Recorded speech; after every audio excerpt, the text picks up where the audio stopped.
હોસ્પિટલની એક ગંભીર બેદરકારી સામે આવી છે. પેશન્ટને વેન્ટિલેટર ન મળતા પેશન્ટનું મોત થયું. ગોત્રી હોસ્પિટલ અવારનવાર વિવાદોમાં ઘેરાયેલી રહે છે, પરંતુ તંત્ર ઘોર નિંદ્રામાં હોય, જેને લઈને આજે એક પેશન્ટ ઉંડેરા ગામથી ઇલાજ માટે હોસ્પિટલમાં એડમિટ થયું હતું, પરંતુ હોસ્પિટલમાં ડોક્ટરોની અછત અને વેન્ટિલેટર ન મળતા યુવાનનું મોત થયું છે. તેમાં પરિવારજનોએ તાત્કાલિક વિભાગમાં હોબાળો મચાવ્યો હતો, પરંતુ હોસ્પિટલ વિવાદોમાં આવતું હોય છે, જેને લઈને અહીંયાના ડોક્ટરોને ખાલી પગાર લેવામાં જ રસ છે તેવું નજરે પડી રહ્યું છે. વારંવાર સુપ્રિન્ટેન્ડન્ટ સીએમઓને રજૂઆત કરવા છતાં પણ અહીંયાના દર્દીઓને સુવિધા મળતી નથી. ડોક્ટર દ્વારા તેવું કહેવામાં આવે છે કે વેન્ટિલેટર ફૂલ છે, તો રાજ્ય સરકાર પરથી આવેલી ગ્રાન્ટનો કઈ જગ્યાએ ઉપયોગ થાય છે તે ગંભીર સવાલો ઊભા થયા છે. વડોદરાથી જયરાજ, ગુજરાત પ્લસ ન્યૂઝ.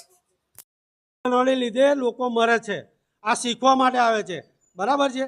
એમને જે સિનિયરો છે, સિનિયરો કોઈ અવેલેબલ હોતા નથી, કે આ સ્ટુડન્ટો બી ત્યાં કોઈ હોતા નથી.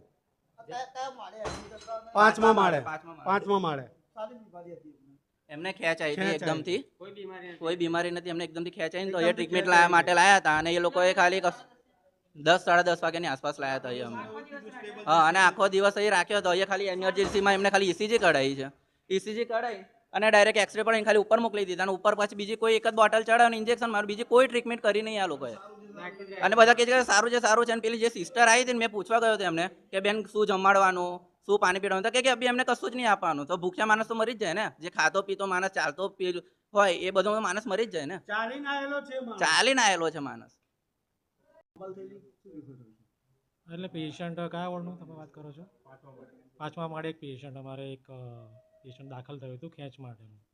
પેશન્ટનું લીવર ખરાબ હતું ને પછી એનું આગળ એક્સરે ને એવું કરાયેલું છે આ લોકોએ. ને મીનવાઇલ એને ખેંચ આવી ગઈ. ખેંચ આવીને એનું બોટલને એવું ચાલુ હતું, એની હાલત ગંભીર થતી. એમાં આઈસીયુમાં આપણે આઈ થિંક ફૂલ છે ને MICUમાં બી જગ્યા નથી. તો આને ખસેડવા માટે અમે પ્રયત્ન કરેલો હતો, પણ એની હાલત ગંભીર થતાં પછી કોઈ એક્સપાયર થયો છે. ને સગાનું કેવું છે કે એ જે તે સમયે વોર્ડમાં કોઈ હાજર હતું નહીં.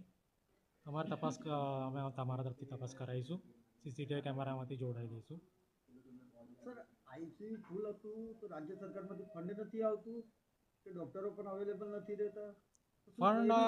ફંડ રીઝન આમાં નહીં હોય. તો પછી આઈસીયુ ફૂલ છે તો બેડ વધારવાની જરૂર લાગે છે તમને? બેડ તો હા, દરેક હોસ્પિટલમાં, દરેક સરકારી હોસ્પિટલમાં બેડ વધારવા પડે એવું થઈ ગયું છે. પણ એવું નહીં સર, જો પેશન્ટને જો આઈસીયુના લીધે મરી જતું હોય તો કેટલી ગંભીર બાબત છે. હા, એટલે આઈસીયુમાં જો જગ્યા નથી એ તો યુનિવર્સલ પ્રોબ્લેમ છે. SSGમાં પણ એ જ રહે છે. જગ્યા મળી હોત તો પેશન્ટ બચી ગયો હોત. સાચી વાત છે. અરે સરકાર એને પણ એ ધ્યાનમાં જ છે, એટલે એ લોકો હોસ્પિટલ વધારે જાય છે. પહેલાં SSG હતી, પછી જમનાબાઈ, પછી આપણી ગોત્રી થઈ, પછી બીજી હોસ્પિટલ ફરી બનાવશે કોઈ. કેટલી ગંભીર બાબત છે કે પેશન્ટને ઇલાજ વગર આ મૃત્યુ થયું છે. એટલે ઇલાજ તો મળ્યો છે, પણ આઈ થિંક હાયર લેવલનો ઇલાજ જે છે એ થોડોક ઓછો મળ્યો છે.